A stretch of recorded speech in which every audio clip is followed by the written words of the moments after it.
Nay nagchatsa ako ganina. Nagingon siya, idol, unsay akong buhaton. Sa iya daw mismo nga tubangan, nang delete sa messenger ang iyang uyab. Unya, makig-change siya og account, dili mo sugot. Kay naay reason ko no. Na daw mga online sabong, unsa na.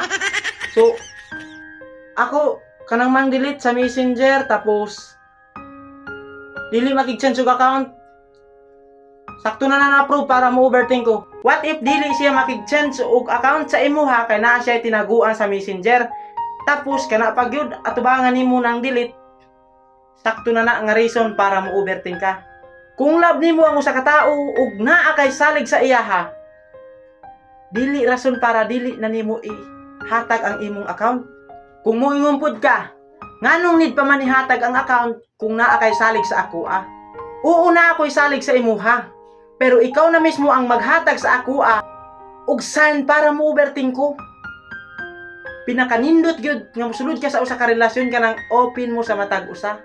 Ug sa kung seryoso ka sa ako dili rason para dili nimo ihatag ang imong account.